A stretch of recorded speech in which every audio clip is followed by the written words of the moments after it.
प्रदेश में निकाय चुनाव है और सभी पार्टियों की तैयारियां तेज है। इसी पर बातचीत के लिए हमारे साथ उत्तर प्रदेश सरकार में मंत्री दयाशंकर सिंह मौजूद हैं। सर, निकाय चुनाव करीब है, समाजवादी पार्टी हो, बसपा हो, तमाम पार्टियों की तरफ से तैयारियां की जा रही हैं और जीत को लेकर समाजवादी पार्टी बार बार कह रही है कि बीजेपी ने कोई काम नहीं किया है, इसीलिए समाजवादी पार्टी जीतने जा रही है। बीजेपी की क्या तैयारी है? देखिए, समाजवादी पार्टी इस चुनाव से भागती है और समाजवादी पार्टी के कारण ही ये चुनाव इतने विलंब से हो रहा है। हम लोगों ने चुनाव जब उस समय डिक्लेयर हुआ था, इन लोगों ने, इनके जो समाजवादी पार्टी के विधायक हैं मनोज पांडे जी, उनके भाई ने रिट दायर किया, जिसके कारण चुनाव में विलंब हुआ। इन लोगों ने आरक्षण पर सवाल उठाया। उच्चतम न्यायालय में जो हमारे पिछड़ा वर्ग आयोग ने जो संस्तुति किया था, उच्चतम न्यायालय ने उसको सहर्ष स्वीकार किया और आज भी चुनाव उच्चतम न्यायालय के मार्गदर्शन में हो रहा है। फिर भी ये लोग चाहते हैं कि चुनाव कैसे टले, मैंने उसके लिए ये भागते हैं उससे, क्योंकि पिछली बार भी कभी भी चुनाव होता है तो भाजपा चुनाव इसको जीतती है। पिछली बार के नगर निगम में 16 में से 14 नगर निगम भारतीय जनता पार्टी जीती थी। नगर पालिकाओं में भी 200 में से 160 पर भारतीय जनता पार्टी जीती थी। इसलिए ये लोग चुनाव से भागते हैं और आज भी ये लोग चुनाव में कहीं भी इनका वो नहीं है। भारतीय जनता पार्टी इस चुनाव को अपने काम के बल पर, माननीय मोदी जी और जोगी जी के जो नेतृत्व में जो उत्तर प्रदेश में काम हुए हैं, उसके बल पर पूर्ण भरोसे के साथ हम लोग इस चुनाव को जीतेंगे और इस बार 17 के 17 नगर निगम जीतेंगे और सभी नगर पालिकाएं भी जीतेंगे। निकाय चुनाव के बीच जिस तरह से अखिलेश यादव लगातार उत्तर प्रदेश के कानून व्यवस्था पर सवाल उठा रहे, जिस तरह से अतीक अहमद और अशरफ की हत्या की गई, उसके बाद अखिलेश यादव कह रहे हैं कि आम आदमी भी उत्तर प्रदेश में सुरक्षित नहीं है। देखिए, उत्तर प्रदेश में कानून का राज है और इसका सबसे बड़ा प्रमाण है कि आज देश और दुनिया के लोग आज उत्तर प्रदेश में आकर के निवेश कर रहे हैं। पहले उत्तर प्रदेश में आने से लोग डरते थे और आज जो है दुनिया की सबसे बड़ी कंपनी मोबाइल के क्षेत्र में सैमसंग कंपनी आज चाइना से अपना उत्पादन बंद करके आज उत्तर प्रदेश के नोएडा में 1.5 लाख मोबाइल प्रतिदिन उत्पादन कर रही है। अभी इन्वेस्टर मीट हुआ था, दुनिया के 16 देश के लोगों ने आज उत्तर प्रदेश में निवेश की इच्छा जताई है और उत्तर प्रदेश में आज हर आदमी, एक आम आदमी का भी के साथ भी न्याय होता है। आपको लगता है कि जिस तरह से अतीक अहमद और अशरफ की हत्या की गई है, उसका असर निकाय चुनाव पर भी देखने को मिलेगा? चूंकि निकाय चुनाव करीब है और विपक्षी पार्टियां इसको मुद्दा बना रही है, कानून व्यवस्था पर सवाल लगातार उठाया जा रहा है। भारतीय जनता पार्टी नगर पालिका के चुनाव 100% जीतेगी, ये मैं आपसे कह रहा हूं। आखिरी सवाल है कि कल केंद्रीय परिवहन मंत्री के साथ तमाम राज्यों के परिवहन मंत्री की बैठक हुई, उस बैठक में आप भी शामिल थे। उत्तर प्रदेश को लेकर क्या चर्चा हुई है? आगे किस तरह से परिवहन विभाग में जो है देखने को काम मिलेगा? देखिए, कल बहुत सार्थक बैठक हुई और विशेष करके 4 विषयों पर बहुत प्रमुखता से उसमें चर्चा हुई है। देश के सभी परिवहन मंत्री, सभी परिवहन प्रमुख सचिव और परिवहन आयुक्त वहाँ पर मौजूद थे और सबसे पहले ये चर्चा हुई हाई स्पीड को लेकर के। ये जो स्पीड गवर्नर हम लोग को लगाना पड़ता है, तो उस पर चर्चा हुई कि अब जो सड़कें जो है एक्सप्रेसवे बन रहे हैं, बहुत सारे एक्सप्रेसवे ऐसे हैं जहाँ पर उसके मार्केटिंग की गई है कि कोई जानवर उस पर सड़क पे नहीं आएगा, उसके लिए अलग स्पीड के बारे में चर्चा हुई। जो हमारी स्टेट हाईवे हैं उस पर अलग स्पीड, या जो हमारे जो लोकल सड़कें हैं उसके लिए अलग स्पीड लिमिट किया जाए। तो भारत सरकार को हाई स्पीड, जो सबसे उच्चतम स्पीड क्या होनी चाहिए, उसको निर्धारित करने का अधिकार है।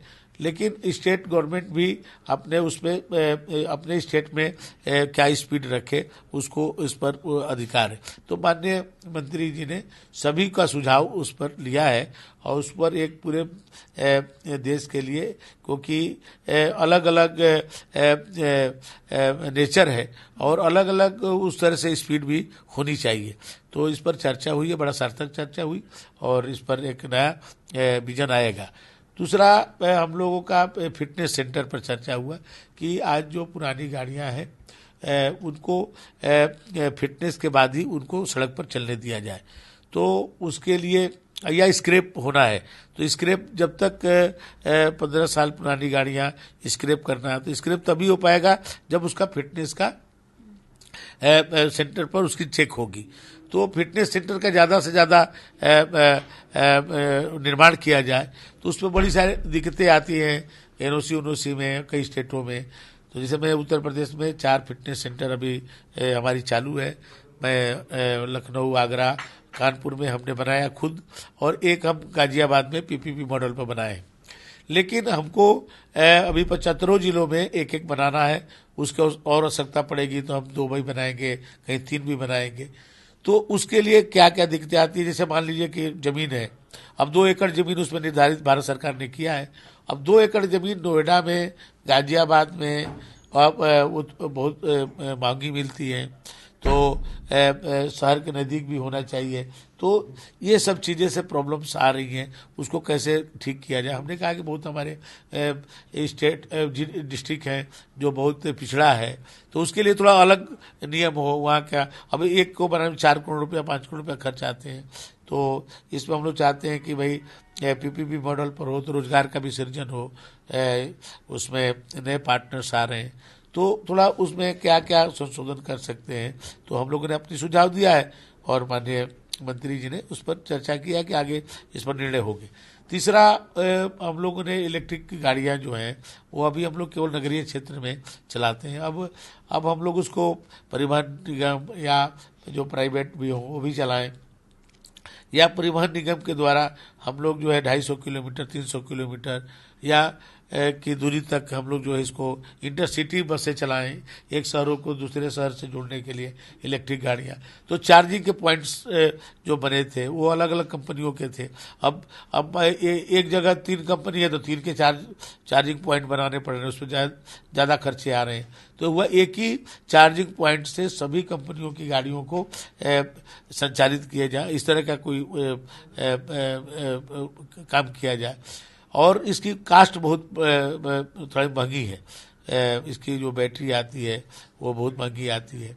तो उसको कैसे कम किया जाए, गवर्नमेंट की सब्सिडी कितनी मिले, स्टेट गवर्नमेंट कितना दे, भारत सरकार कितना करे, इस पर चर्चा हो कि आम आदमी को बिना किराया बढ़ाए हुए हम वही पुराने किराए पर ही इलेक्ट्रिक बस में ऐसी सेवा दे सकें, इस पर भी चर्चा हुई है।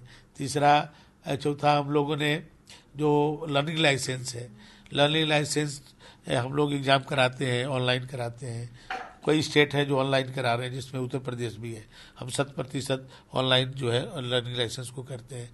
तो लेकिन लाइसेंस देने के लिए एक अलग से क्लास, मैंने 1 घंटे के, 2 घंटे के, क्योंकि लोग जो है अपने मोटर व्हीकल एक्ट को नियम जो है उसको जाने, तो उसमें सड़क सुरक्षा में एक बहुत बड़ा मैंने काम हो सकता है।